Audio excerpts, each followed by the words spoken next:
So I close this and we start with the presentation. Just some information before starting the presentation. I've asked you to state your presence just because we want to record your attendance during the entire experience that you will have, and we need this to classify your path through in transit. The video, the presentation that I'm going to share with you is recorded, so we can keep the time short to a specific time, and it's going to be 30-ish minutes presentation. Then we will have a Q&A at the end of the session. So if you have doubts or reflection that you want to share with us, we can do that in the second part of the presentation. Yeah, the overall session will be recorded, so that, as I said before, if just in case you just enter the session, this presentation will be uploaded in the Intransit platform for future reference. Okay, so I'm gonna present myself now, and we're gonna start with the presentation. So good morning all, and welcome you to the first webinar of Intransit. We are happy to have you here today, and we look forward to interacting with you along the way. My name is Martina Taranto. I will be the presenter of this first webinar. I'm a research fellow and PhD candidate in the design department at Politecnico Milano, who is also a partner in the Intransit project. Today, I will introduce to you some basic principles on which the idea of a circular economy is built. We believe that this could help you and your SMEs to benefit from new models to foster a switch towards sustainable businesses and productions. The title of this webinar is, as you see stated here, Sustainability and Circular Economy in Practice, Strategies and Tools to be Implemented by SMEs. We will go through some definitions and conceptual structures to fix cardinal notions and visualize circular strategies, while also analyzing some case studies to exemplify a possible way to implement strategies for a circular economy. First, before beginning, it's crucial to have a clear understanding of the critical thinking on which the circular economy stands. To build such an understanding, some definition of the circular economy are here proposed. These are generated by the same critical thinking, but contextualized within different sectors. For this webinar, we propose the definition given by the Ellen MacArthur Foundation, a renowned non-profit organization that creates evidence-based original research on the benefits of a circular economy, and the European Parliament, which is a pivotal institution having voice on and impact on an international legislative level. Before diving deep into the anticipated definition, we would like to propose to you this illustration of a circular approach, just to have a visual reference of its degree of complexity. To approach a circular vision from which to start acting on circular principles, it's key to embark in a journey of awareness. This implies to understand the complexity of the flux of inputs and outputs determining this economic model. It's important for SMEs to start opening up to the circular economy by gathering general knowledge on which to build that from. You can see from the picture here that the domain set of a general background contains a series of more specific actions evolving through time, which is indicated by the blue horizontal arrow. Once a general knowledge on circularity is achieved, it's crucial to nurture a contextual set of knowledge on sustainable practices, circular strategies, and tools that apply to the field of action of your specific SME. This means that, for example, if your company produces sportwear, it will be necessary for you to research on the impact that a next technical textile or a Y polymer has on the environment, how the impact can be minimized, or if too impactful, what can be the alternatives, for instance. You see in the picture that the contextual knowledge on circularity that you have to nurture in order to adhere to a circular economy will evolve through time, because technological, environmental, economical, legislative transformation will eventually occur, changing the scenario in which you operate. The first definition of the circular economy that we give is that of the Ellen MacArthur Foundation, which says, the circular economy is a system where materials never become waste and nature is regenerated. In a circular economy, products and materials are kept in circulation through processes like maintenance, reuse, refurbishment, remanufacture, recycling, and composting. The circular economy tackles climate change and other global challenges like biodiversity loss, waste, and pollution by decoupling economic activity from the consumption of finite resources. Before we move to the next slide, I'd like to point your attention to the words in bold at the end of the first sentence on the right, stating nature is regenerated here. This will be useful in a bit to discern on an ethical point. The practice of the circular economy is famously synthesized within the four words design, make, use, and reuse. It is based on three main principles driven by design, which are eliminate waste, circulate products and materials, hopefully at the highest value, and regenerate nature. By following these principles at the design stage, it's possible to feed a system that is good for business, people, and the environment. To give you a visual reference, we quickly present you the so-called butterfly diagram designed by the Ellen MacArthur Foundation, which illustrates the many coexisting cycles that define a circular economy. On the right, in blue, are illustrated the technical fluxes, managing the stream of industrial materials and energies. On the left in green are illustrated the biological fluxes, managing the stream of organic and renewable materials and energies. And in the center is represented the so-called linear economy, which in contraposition to the circular economy doesn't contemplate the reuse of materials and energies. The linear economy is in fact identified by the say, take, make, use, and disposed, never returning materials back to the first stage of the cycle. For a deeper dive into the explanation of this diagram, we remind you to the individual sessions. If you are curious to know more about it, the link to the foundation website is provided here on the left, as many of other references you can be found embedded in the presentation. As I'm sure all of you know, the Great Pacific Garbage Patch is the world's largest collection of floating trash. It lies between Hawaii and California, and it consists of 5 different zones around the oceans, and is said to be larger than Texas. Actually, it's been discovered that it's twice Texas and 3 times France. It's considered a continent, but it's really not a walkable land.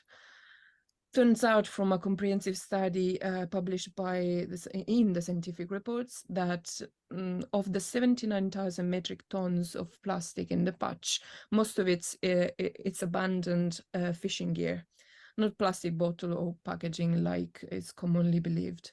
The study also found that the fishing nets account of 46% of the trash, with the majority of the rest composed on other fishing industry gear, including ropes, oyster spacers, eel traps, crates, and baskets. Scientists estimate that 20% of the debris comes from the Japanese tsunami of 2011. Why am I telling you this story? Because this can be considered an example of how a specific sector, namely the fishing industry, has direct implication on the ecosystem on which it relies to prosper. This event is an example of a linear economy where the waste products are discarded in the ecosystem and not repurposed. The Dutch environmental activist Boyan Slat, a few years ago, as a teenager, now is in his 20s, created an organization called the Ocean Cleanup, which is now investing $32 million into a cleanup campaign. This example is useful to trigger a reflection on the degree of environmental impact your SME may happen to generate through choices that lead to a linear type of production and business compared to one devoted to the implementation of ecological strategies. Now we can focus on the second definition of a circular economy given by the European Parliament, which states the circular economy is a model of production and consumption which involves sharing, leasing, reusing, repairing, refurbishing, and recycling existing materials and products as long as possible. In this way, the life of cycle of products is extended. In practice, it implies reducing waste to a minimum. When a product reaches the end of its life, its materials are kept within the economy wherever possible, thanks to recycling. This can be productively used again and again, thereby creating further value. As you may perceive here, or just notice, the difference between this definition and the previous one lies in the perspective and the context from which the definition is given. In this statement, which is diffused by a governmental institution, the stress is put on the benefits that the economy and the business can obtain if implementing circular thinking. And the mentioned value at the end of the definition is not explicitly stated to be ecological. To return to the concept of contextual knowledge given early in the presentation, there's a space of ethical uncertainty that has the potential to become a bridge between the contemporary paradigm of a circular economy and that of a regenerative economy, in which nature is not just simply protected from human harm, but prospers through regenerative materials and processes in which it performs as a bio-integrated actor. This theme related to the regenerative paradigm too can be further explored during the individual session, if you want. So for a circular economy to work, a circular system has to be designed and implemented. As you see in this illustration, the circular system is contained within the domain of design in blue, because circular strategies have to be carefully considered and analyzed before implementation. In fact, the cascade implication coming from the running of such cycle need to be foreseen and, of course, consciously cared for to avoid disruptive effects on the environment. A circular system begins with the extraction of materials. Then these are distributed between the diverse industries and sectors to be transformed from production at this stage here. Simple products or product service system are then distributed for the customer to be used. The customers endorse the product or the service hopefully until its functionality is exhausted. And at the end of the product or the service life cycle, this is dismissed. Dismission can happen in two ways, as you see in the picture. Either reintroducing the product's materials, components, provided services in the system, back in the system, or as a last resource, be processed for incineration and the recovery of energy to be reintroduced in the production process, and which is represented in yellow here. So we have seen so far that a circular economy follows a systemic approach. It is a complex system because it implies the cooperation of different actors and stages of implementation. It is multidisciplinary because it is influenced by the context, and many contexts can coexist within its domain. Creative because follows new models for the recalibration of the economy to be generated, and it implies obviously collaborative structures.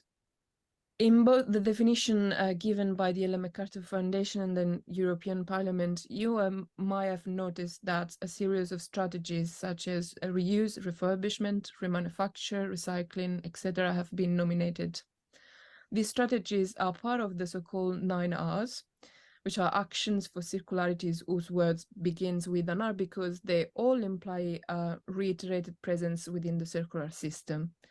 The R's are actually 10 because of the presence of an R0 that we are going to explore in a bit.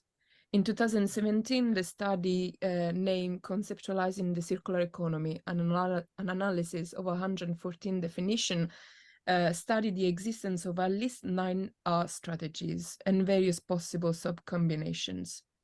Critics among the practitioners of the circular economy claim that circular economy means too many different things to different people and depending on the context. So these are a lot of variables. The paper gathered 114 circular economy definitions that indicate that the circular economy is most frequently depicted as a combination of reduce, reuse, and recycle activities. The paper that we propose creates transparency regarding the current understanding of the circular economy concept, since too many understanding threatens the very existence and the collapse of a clear concept for circularity. For too many meanings means no meaning at all. As we mentioned in the comparison of the two definitions of circular economy, we previously gave, the main aim of the circular economy is most commonly considered to be economic prosperity, then followed by environmental quality. Its impact on social equality and future generation is barely mentioned. These 3 points are, in fact, determining for sustainability. The different weights given to these 3 principles within the circular economy are actually coherent with the founding of this paper that shows how definitions of circular economy show few explicit linkages of the circular economy concept to sustainable development. The conclusion is that a stronger cohesion between meanings and practices of sustainability and circularity is necessary. On the basis of this reflection, we explore the strategies for a circular economy that are considered to be more comprehensive, which are the 9 Rs. The most common Rs are divided basically in 3 categories, grouped according to the objective the implementation have to obtain. One is fabricate and use the product intelligently, extend the life of products and their parts, and the useful material application.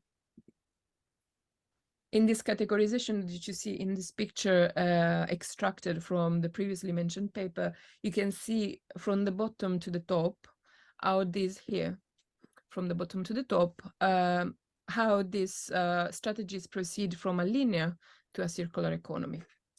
As anticipated before, always proceeded from the bottom to the top. In the blue boxes, you can see the 3 categories: useful application of materials, extend lifespan of products and its part, smarter production, and manufacture. Now, proceeding from top to the bottom, we have the 9 R strategies in the gray boxes, from the most to the less unspeakable, because they obviously go from a circular to a linear economy.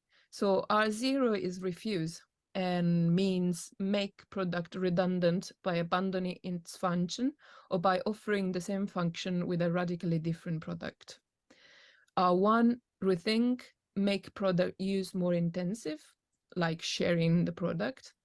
R2, reduce, increase efficiency in product manufacture or use by consuming fewer natural resources and materials. R3 is reuse, reuse by another consumer of discarded product which is still in good condition and fulfills its original function. R4, repair, repair and maintenance of defective products so it can be used with its original function. R5 is refurbish, restore an old product and bring it up to date. R6, remanufacture, use parts of discarded product in a new product with the same function. R7, repurpose, use discarded product or its part in a new product with a different function. R8, recycle, process materials to obtain the same or high grade or a lower grade quality. R9 is recover, incineration and material with energy recovery. Now, proceeding further, we propose this diagram, which is an extension of the circular system diagram that we have seen previously. As you can see, the system that we've shown you before is here in the middle, and then is the expansion of this diagram is this design for circularity diagram.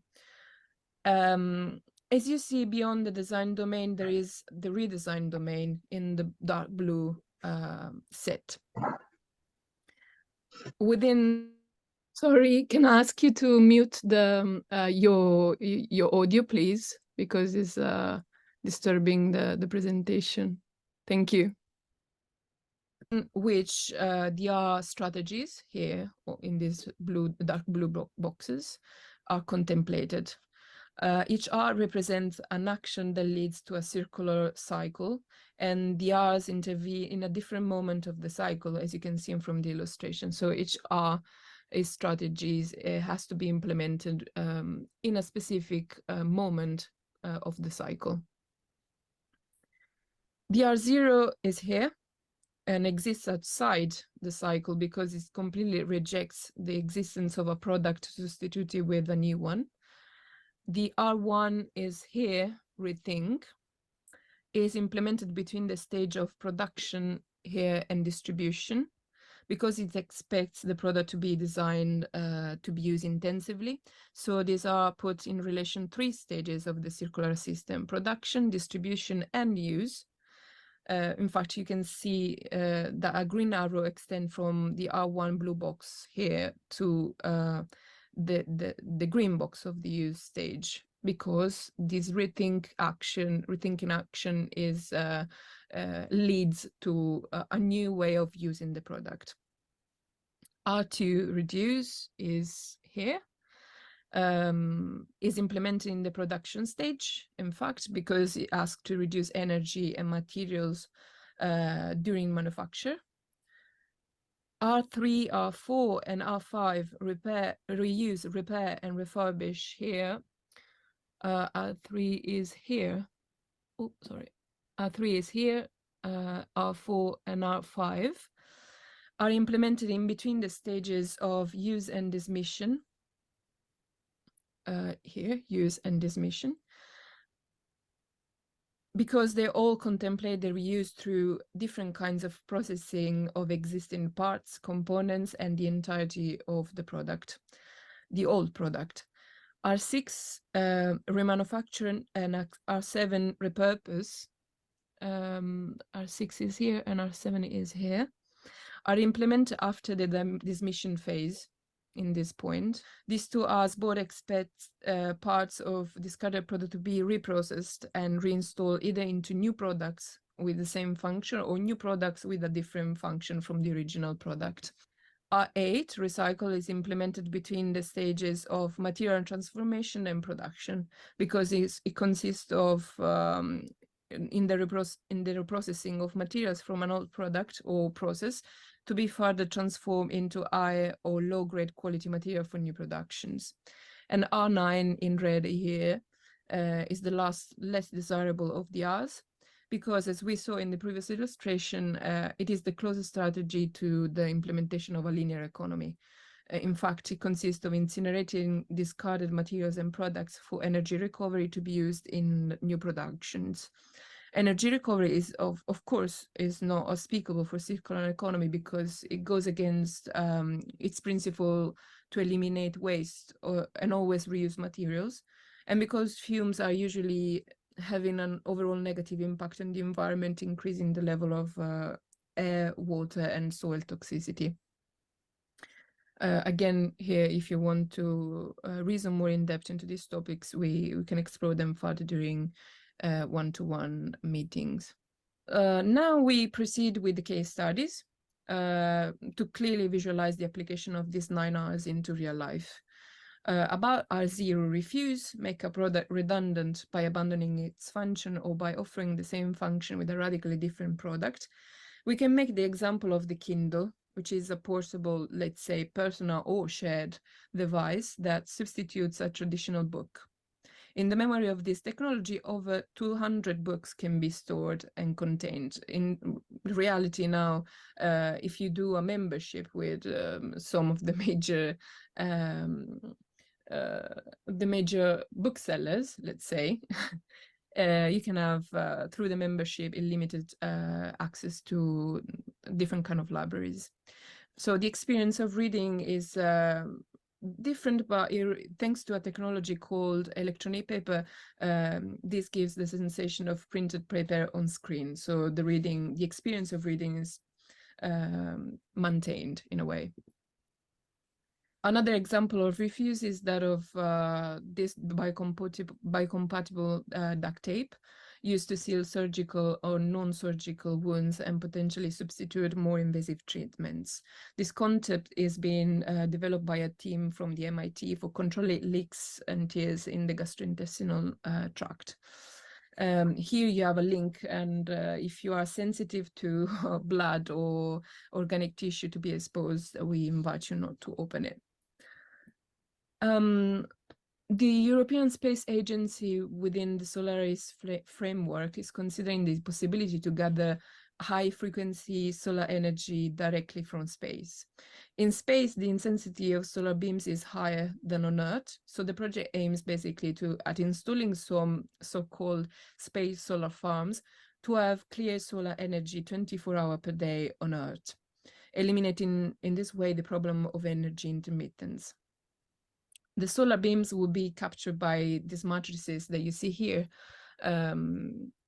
sent up to space, which are those called solar farms.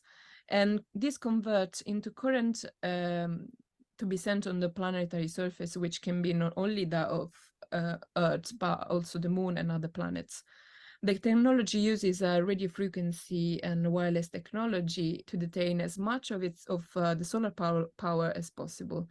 These beams are received on the planet's surface by some photovoltaic here in this point, some photovoltaic cells that convert the electromagnetic energy into electric energy.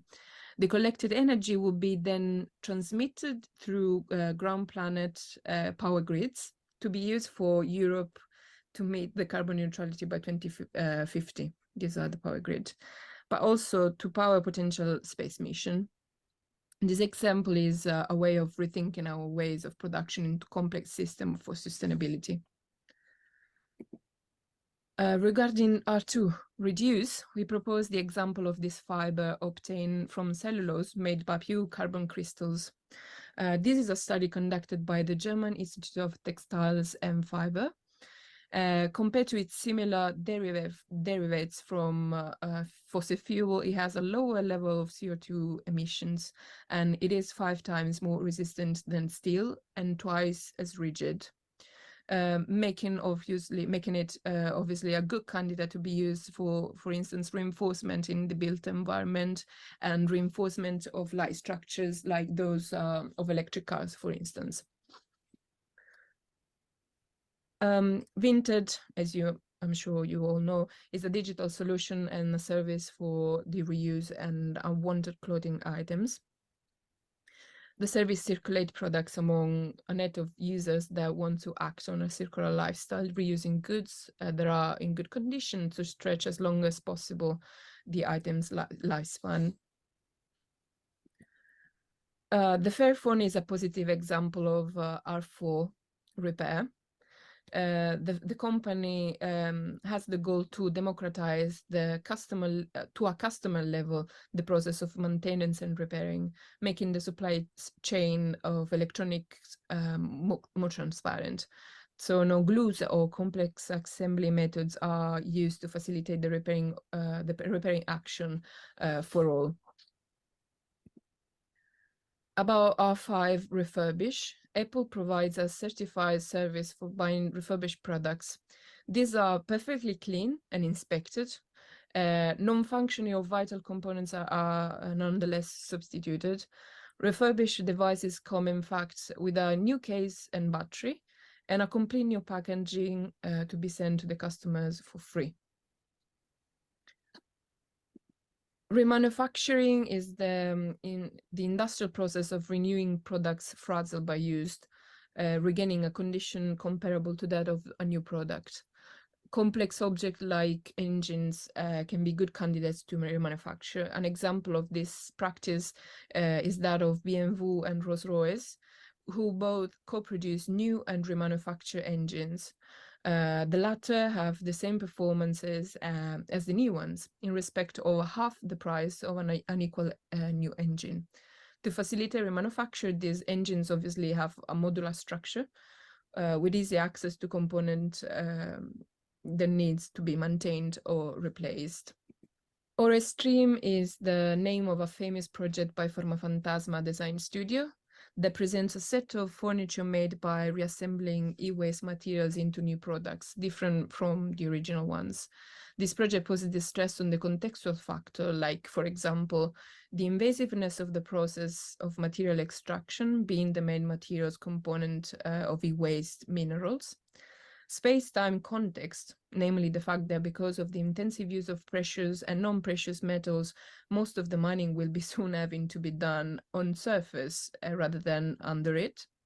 The importance to guarantee safe working conditions for those who work in the mineral industry, and the role of the society, civil and non-civil, economy, linear, circular, or regenerative, play on reality.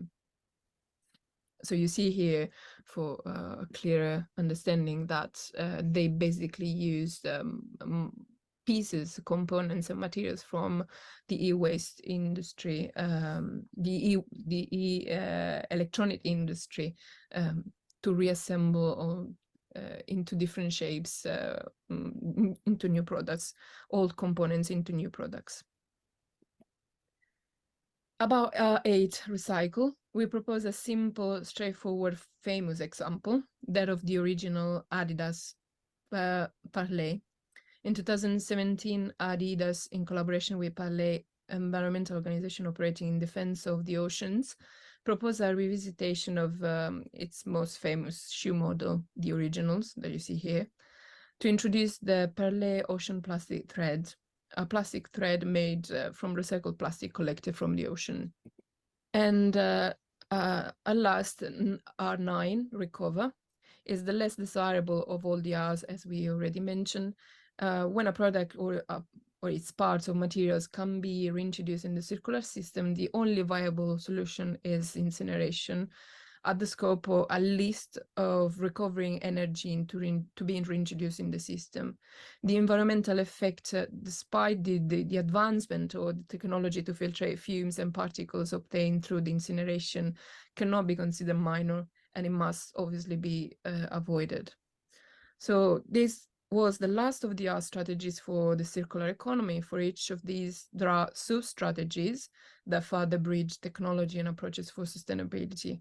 I strongly invite you all to explore this world with interest, as the implementation or not of all this strategy and action will have an impact for sure on the future of our human and non-human generations. So our strategy, other strategies complementary to those of the 9R, obviously exist and can be implemented. Some of these are here, the ones that you see listed in the slide, the Circular Design Guide, to which you have a link you can consult. Also for the Circular Economy Action Plan generated by the European Union. This third is a paper called Evolution of Design for Sustainability, from Product Design to Design for System Innovation and Transition.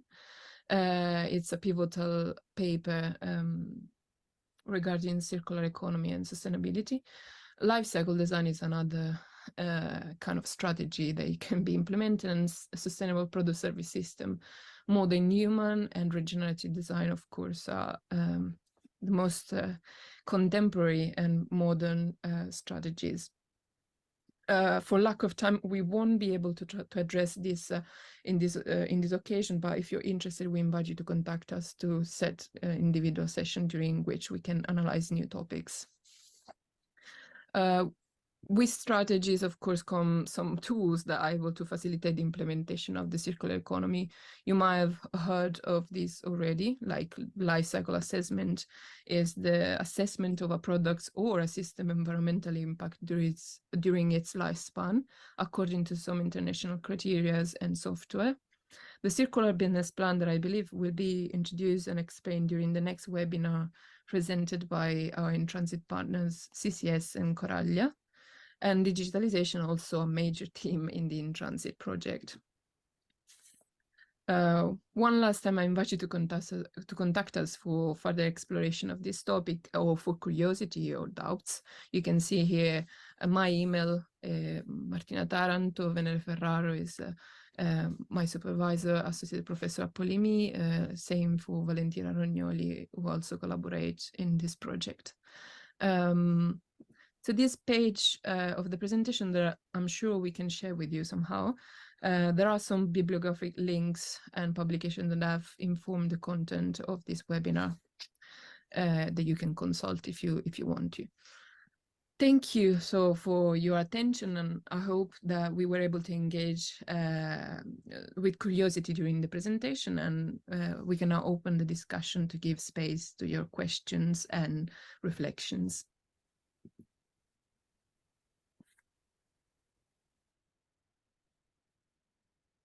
Okay, so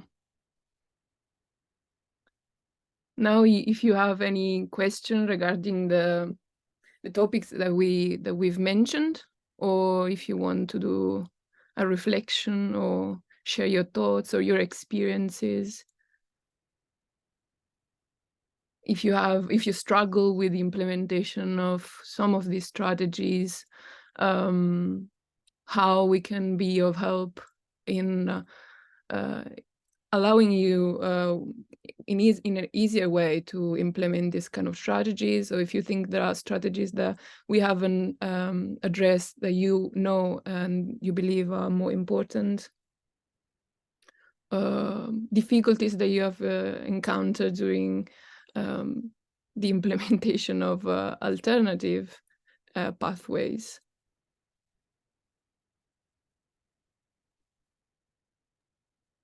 Hello. Hello. Nelson from here. Hello, Nelson. One strategy could be, for example, reduce the distance from your supplier and your company.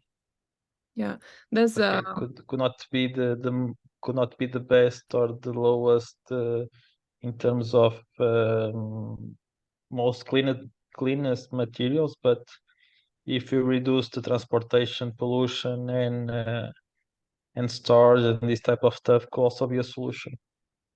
Yeah, in fact, actually, there's the idea of net zero 2050 for Europe is that if we implement a circular economy, that will allow us in Europe to reintroduce materials that are already here. So, for instance, when I was presenting Ore Stream, the project by Forma Fantasma was repurposing computer parts into furniture parts. They basically say, for instance, that in the future, we won't have to mine under the surface of the planet because all the minerals will already be on the surface in the shape of discarded products. So one of the aims of the circular economy is that we won't have to rely on distant resources for the future.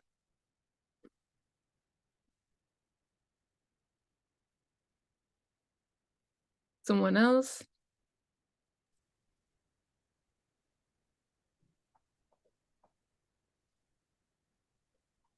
I use this time also to remind you, there are people that weren't here at the beginning. We were asking to kindly state your name and the name of your company in the chat so that we can record your presence during the webinar for recording for future activities.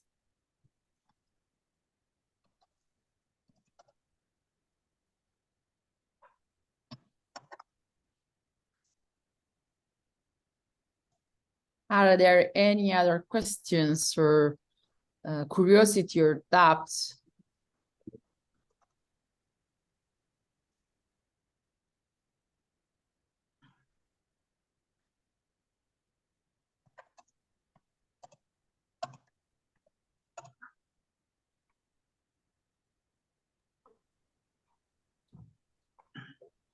Hi, Martina. Thanks for interesting webinar.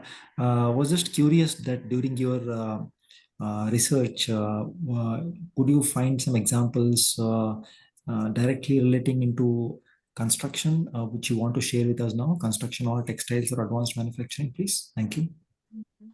Thank you, Sandeep, for the question. There are first of all, of course, it's most important to read the European Action Plan, because you can, for each sector, the in-transit project address, there's a specific paragraph dedicated to strategies and frameworks that are important to be implemented, either for textile, aerospace. Actually, it's not stated aerospace, it's transportation, built environment, and yeah, that is for sure one good reference. As of specific example, yes, for sure, the carbon-based fiber that I was showing you before is it allows different application, because it's for sure strong, and it can, one of the suggested application was for reinforcement, but it can also have good performances for protection, or for shielding bodies. So that could be, so it's interesting, because from one material or one application, one product, you can find different solution. Yeah.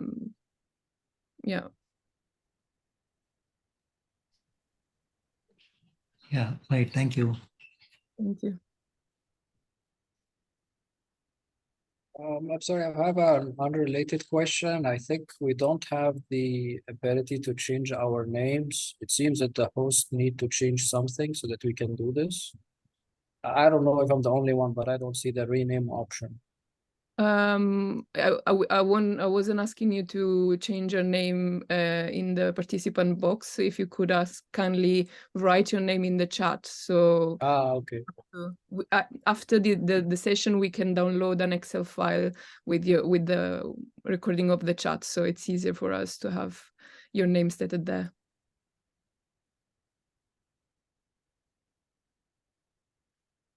Got it. Thank you. Thank you.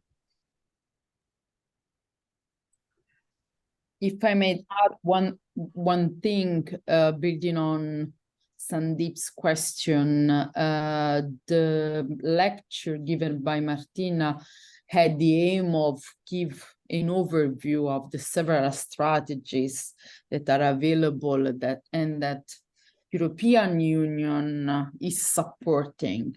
But of course, half an hour was not enough to explore in deep all of the fields involved into the in-transit project. So that's why, as all the company knows, you have also single coaching activities. So if you want to investigate more in each of these topic or strategies, of course, you can contact us later on and set a meeting fit on purpose to deepen the topic or the strategy, or move forward also towards practical application. Yes.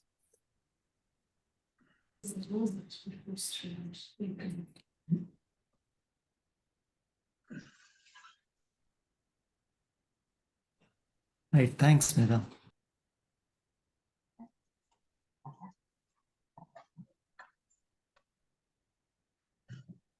Is there any of you that has already implemented a strategy of the one that we presented before?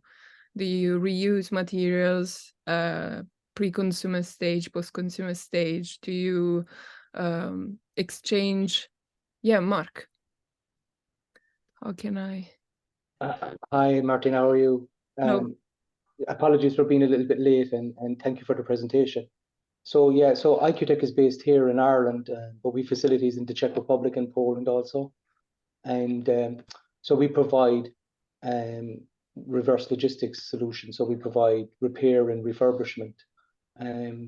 One thought that came to mind that maybe could be discussed in around the the whole of the reverse opportunity or in the circular economy is around the digitalization and the digital platforms that can be used and monetized as well to help companies that are looking for, you know, support opportunities when they're starting to expand into Europe or into other markets.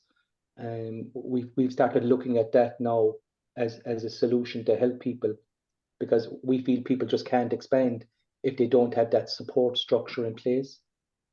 So the report structure that we're trying to provide is help not only maybe distribute, but really on the reverse side as well. You know, when something goes wrong, or if they need support and dealing with field issues, or dealing with field products, or dealing with even refresh as well. So in some cases, that circular that you showed there, there's a couple of more elements that I would add in around refresh, but it's like refurbishment really, where you take something back, refresh it, and extend the life of it then by doing a refurbish on it. It's not necessary that the product is damaged or anything like that.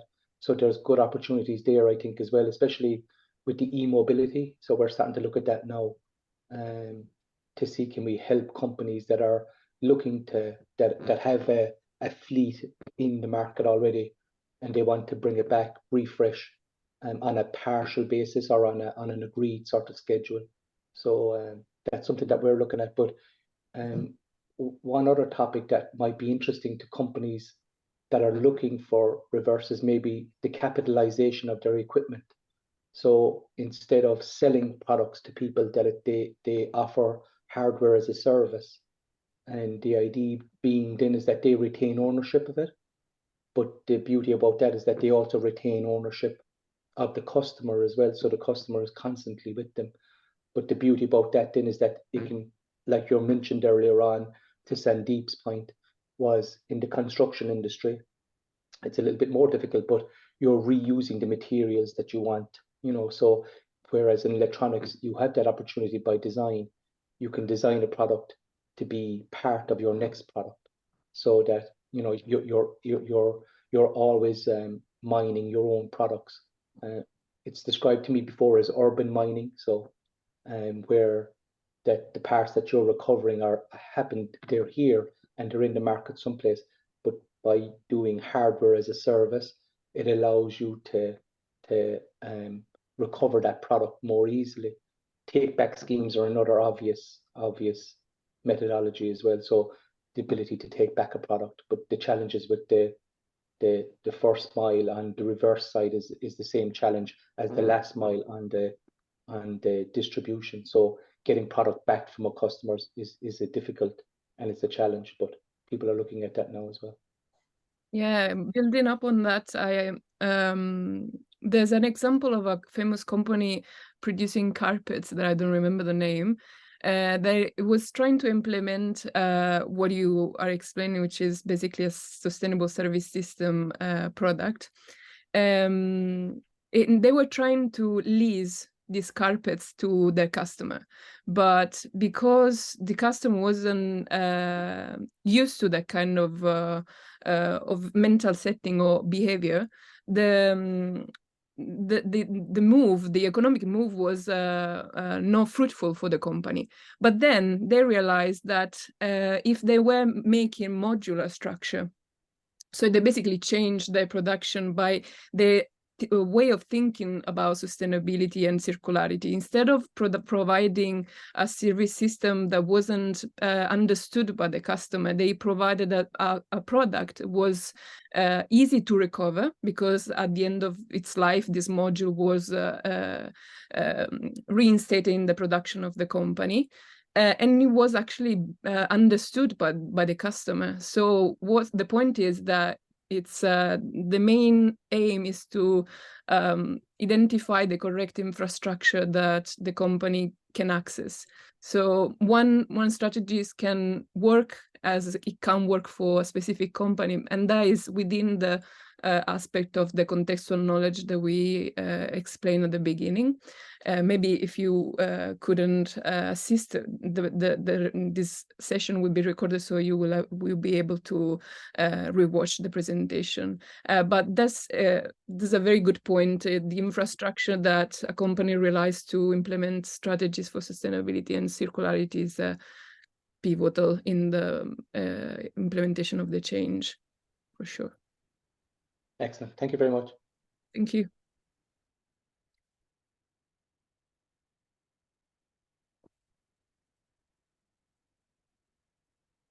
We have 3 minutes if someone else wants to add something else.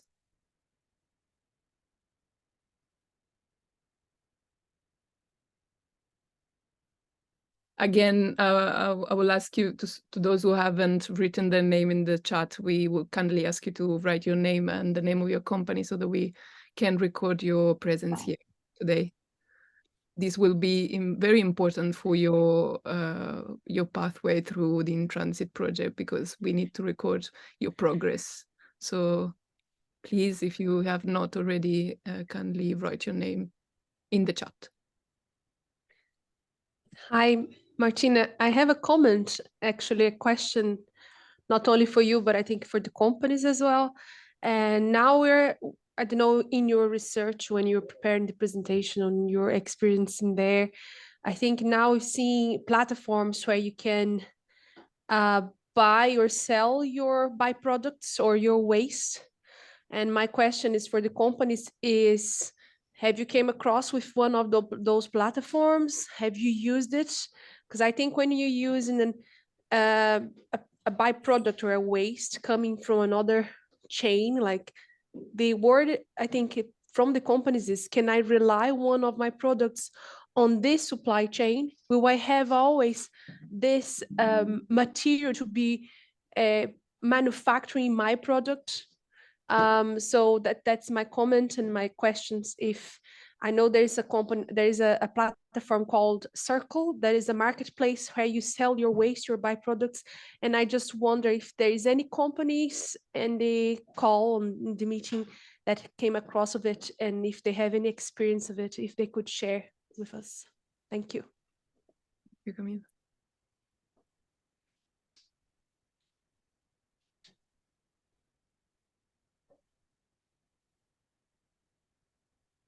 While someone thinks or intervene, in my experience, for instance, we've made collaboration with a famous home appliance company in Italy, and we asked about this, about how they could, if they were happy to do that, the kind of like sharing of waste between cross companies, basically. And there were two main problems. One was related to the materiality of the waste. So how is this material being processed, being made? What are the specific components, which usually are difficult to know for sure? And the second is like international regulation. So there are some products that have that are, for instance, allowed in certain countries, and other products that are not allowed in other countries, especially between continents. No, maybe between European countries, less a problem, because the regulation is somehow being homogenized. But those two were the main problems that the company was making evident. The actual components that made the material and the regulation, international regulation. Yeah, the quality, they're relying on what you're buying there. Yeah, no, it's true. Yeah, thank you, Martina. Of course, the specific example was a refrigerator. The refrigeration in the US is allowed with a specific gas, which is not allowed in Europe, for instance. So they had to rely on different supply companies. So.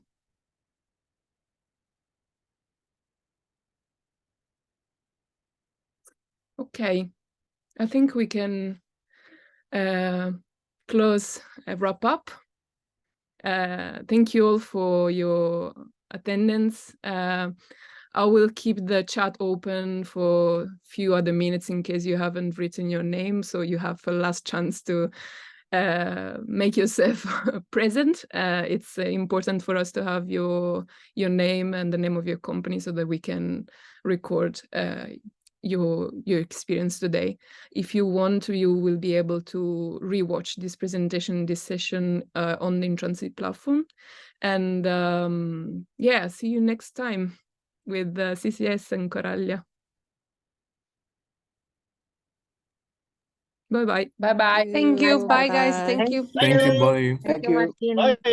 Bye, Mark. Bye-bye. Thank you. Thank you. Bye.